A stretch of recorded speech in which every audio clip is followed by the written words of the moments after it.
सांगितलं जातं की 6 महिन्यात हा पुतळा जो आहे तो उभारण्यात आलेला आहे। मग सरकारची कुठेतरी ही नैतिक जबाबदारी नाही आहे का की अशा पद्धतीने आपण फक्त उद्घाटनासाठी घाई गडबड करून पुतळ्यांचे हे देतोय, परवानगी देतोय किंवा पुतळे उभारतोय? तर ह्यावर कुठेतरी निर्णय झाला पाहिजे, कायदा झाला पाहिजे की नाही? त्यांनी गडबड केली हे तर खरंच आहे, परंतु राजकारण नाही करायचं म्हणलं मी याच्यामध्ये, आणि त्यांनी सुद्धा कोणी करू नये। आता शेवटी इथून पुढं तरी अशा घटना होऊ नयेत याच्यासाठी मी सकाळी पण सांगितलं की कायद्यातच दुरुस्ती व्हायला पाहिजे त्या, की महापुरुष कुठले पण असू द्या, त्यांच्याबद्दल जर असं कुठं घडलं, त्यांनी दर्जेदार काम नाही केलं किंवा त्याची काय चूक आहे, त्याच्यात असणारा कोण मध्येसुद्धा मध्यस्थी बी असतो कोणीतरी, हे सगळेच मध्ये गेले पाहिजे आणि हे कायमचे नाही गेले तर शेवटी मी पुन्हा तेच सांगतो की यांना दोघाला बाजूला सारून शेवटी मग आम्हाला जनतेला त्यांच्याकडे बघावं लागणार। अंतराळमध्ये 2 दिवसापूर्वी एक मोठी बैठक झाली, बैठकीमध्ये हजारो तुमचे जे मानणारा वर्ग तो सहभागी झाला होता, नेमकं काय सांगाल आणि बैठकीमध्ये नेमकं काय झालं?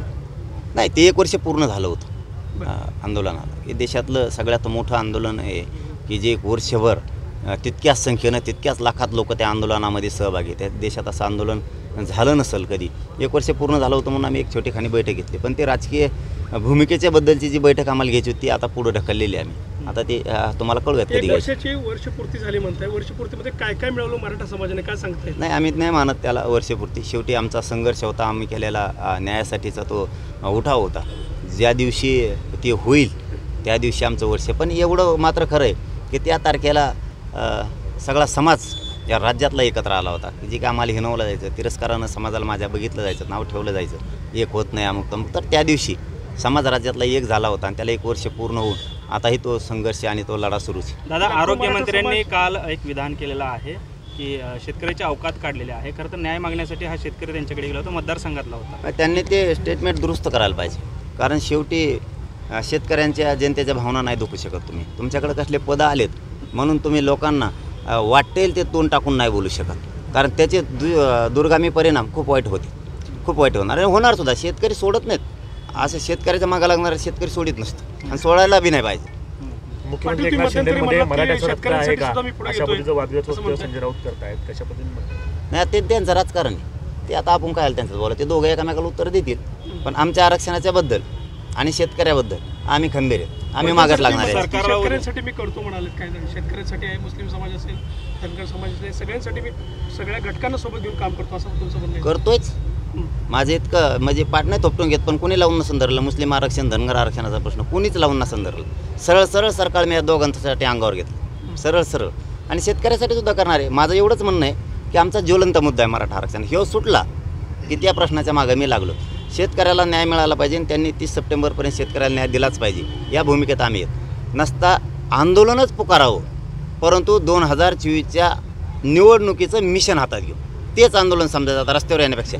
सगळ्या शेतकऱ्यांनी, सगळ्या जाती धर्माच्या गोरगरीब लोकांना यांना पाडून टाकायचं। नेमका संदेश काय देत आहे की तुम्ही उभे करणार आहेत?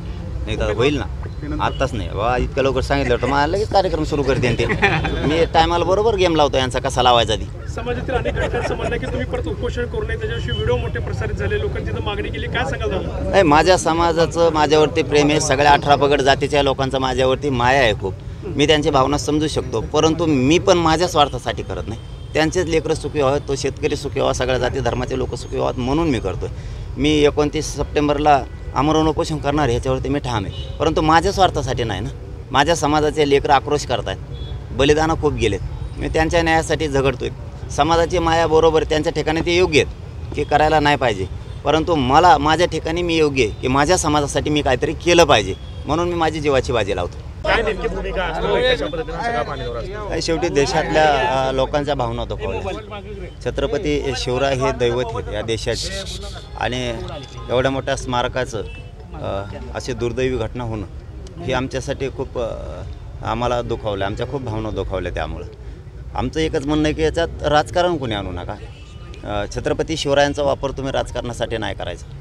शेवटी हे जनतेच्या अस्मितेचा प्रश्न आहे, या रयतेच्या अस्मितेचा प्रश्न आहे, 18 पगड जातीच्या लोकांच्या अस्मितेचा प्रश्न आहे। तुम्ही त्याच्यात राजकारण करू नका, तुम्हाला खूप जागा आहेत राजकारण करायला, मग तो कोणताही पक्ष असू द्या, तो महाविकास आघाडी असू द्या किंवा ती महायुती असू द्या, तुम्ही त्याच्यामध्ये राजकारण करायचं नाही। फक्त आमचं एकच म्हणणं आहे की जो कोणी आहे ना त्याला कायमच्या जेलमध्ये टाकलं पाहिजे। हे बघा, महापुरुष कुठलेही असू द्या, अशा जर घटना घडल्या तर तो माणूस सुटायला कामा नाही, तो सुटलाच नाही पाहिजे। 4 दिवस आत टाकला, 5व्या दिवशी बाहेर आला, हे आम्हाला मान्य नाही। आणि तुम्ही राजकारण सगळ्या राजकीय पक्षांना बंद करा, नसता मग जनतेला तुमच्या विरोधात उठावं लागणार आहे. नाही, खरं तर अपघात म्हटलं जातं, मात्र ज्या पद्धतीचं काम होतं, अनेक लोकांनी संभाजीराजेंनी पत्र लिहिलेलं होतं, निकृष्ट दर्जाचं काम आहे, त्याला अपघात म्हणायचं आहे का? पण इतक्या निकृष्ट दर्जाचं काम केलं असताना त्याला अपघात आपण कसं म्हणायचं, दुर्घटना कशी म्हणायची त्याला? नाही, हे जे टेंडर घेणारे लोक असतात किंवा हे कोण काम करणारे असतात नाही, हे इतके हरामखोर लोक आहेत, यांना फक्त कशात काय खावं हे सुद्धा कळत नाही. महापुरुषांचे कामं कळत नाहीत, मंदिरांचे कळत नाहीत, यांना कशाचेच कळत नाहीत, फक्त खायला काय मिळतंय ना एवढं त्यांना पाहिजे. म्हणून हे लोक कायमच्या मध्ये पाहिजेत आणि यांनी जर राजकारण बंद नाही केलं या दोघांनी एकमेकावर पडायचं तर आम्हाला तो मुद्दा हातात घ्यावा लागणार आहे जनता. देशाच्या पंतप्रधानांनी माफी मागितली घडलेल्या घटनेसंदर्भात. नाही, आता याच्या अगोदरही 8 ते घटना घडल्याबरोबर मला काही प्रश्न विचारले होते, त्यावेळेस उद्घाटक का करून गेले. हे बघा, मला राजकारण करायचं म्हणून मी करत नसतो. हां, चुकला की मी सोडत नाही त्याला, मग तो कोणी असो. अरे उद्घाटन करून जाणाराचा काय दोष? इथं काम करणाराच नीट नाही. घटना तर घडली, आता माफी मागितली का नाही मागितले काय, आमची मानहानी व्हायची, आमचं जेवढं भावना दुखवायचे ते दुखवलेले आहेत. तुम्ही अगोदरच कंट्रोल ठेवला असता ते दर्जेदार होतं आहे की नाही होतं आहे काम, ते अगोदर ठेवलं नाही आणि आता नंतर एवढी मोठी दुर्घटना झाली. जाऊ द्या, मला त्या राजकारणात पडायचं नाही आणि ते करायचं पण नाही. मात्र तो माणूस मध्ये गेला पाहिजे आणि तो कधी सुटला पण नाही पाहिजे. दादा, आपण खरं तर देश विदेशातील प्रत्येक घडामोडींचे लाईव्ह अपडेट मिळवण्यासाठी आता साम टीव्हीच्या सर्व सोशल मीडिया प्लॅटफॉर्मला लाईक, फॉलो आणि सबस्क्राईब करा. तसंच सर्व नोटिफिकेशनसाठी बेल आयकॉन प्रेस करायला विसरू नका.